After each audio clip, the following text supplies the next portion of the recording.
Your enthusiasm is a little contagious. That much is seen. I still can't. One of the reasons that I think I've gotten this far is that people have continued to indulge with excitement, and with excitement is the key word there. Like, Like I said earlier, I mean, it's amazing. It's just, you've been into this for so long, and you're so passionate about it that everybody we know knows that you're into this. So they you're Orca man, right? So they hear anything, they're like, oh, I got to tell Fred. Oh, I wonder what Fred thinks about this. Oh, I got to send this to him, and they do. yeah, it's one of the They things would that I wouldn't think. pay attention otherwise. No, Yeah, just there's no reason to. It's right over the head. And yeah. also too, like once you have that connection, once you know somebody gets excited about it. I was talking to a friend a couple days ago, and he said like, "Thanks for always like passing the vibe check."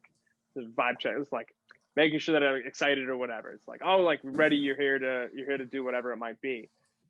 And the thing that I responded to him with is like, it's easy when it's corroborated. Like, if you think of excitement when you see me, then you will be excited, which will make me then excited. Like it's definitely a pull and push thing as well, which is funny. So I'm gonna ask you a question, Yeah. right? Because we just talked about your experience and your enthusiasm for killer whales. Yeah. Do you have friends who are as enthusiastic about other things the way you are about this? And like, the follow up would be, what do you do to help them? Right? Like, Yeah. because I think it's rare for anybody to be this excited about anything. To this extent, at the very least, it's something that I haven't seen too much of. Yeah. So there's two that come to mind immediately. So one is Bruno. So Bruno's a friend that I met in first year. We were both in the same orientation group. We're roommates now. Like it's been wonderful to be friends with him all like past 4 years now, which is I don't even want to think about that. Big Bruno fan. Big Bruno fan right here. Great dude.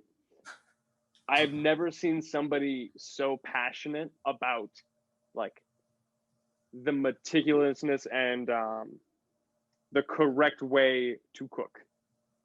Like he boils it down to a science. It is impressive.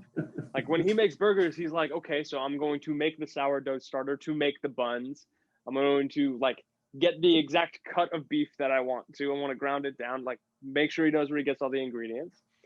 But even better than that, like he's been making ragu and Alfredo and a couple other Italian dishes. But he makes them like he makes the recipes that the Italian government has deemed as the Italian recipes for each of these dishes. Yeah, but see, that's not fair because he gets to be passionate about that, and you get to eat good food, and he has to listen to your whale stories. Yes, that is not a good trade. Not at all. But I don't know how to collaborate with that one. It's like buying the ingredients and indulging him and saying like, no one talk to him. He's doing his thing. You can do the dishes, I guess. I can do I can clean up. I can make sure everything looks fine. But that's definitely one thing that that passion has. It's something with giving that is definitely not hard. It's definitely not easy to replicate in something like orcas. Yeah, but that'd be one. I can't help but give you like fatherly advice, right? But that's a thing to think about, right? The way you're so passionate about orcas and the way you've gotten all these other people excited and interested about it.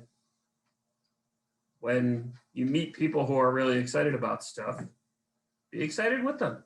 Like be a part of it. It's a good fun. thing. It's just fun. One of the other guys, you remember Cam? Yeah. Yeah, so Cam is another one of my friends. I met him in first year, but we like connected last year, I believe.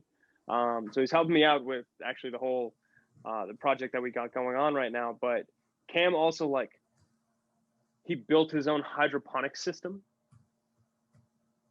Like he's really into garden. He's an engineer, he's a mechanical engineer, and he's doing a whole bunch of stuff. But like he's mad because he has a garden back home. He's from I'm gonna leave that out for now. But he's a garden back home and wanted to keep doing it, and he was like trying to figure out the best way to.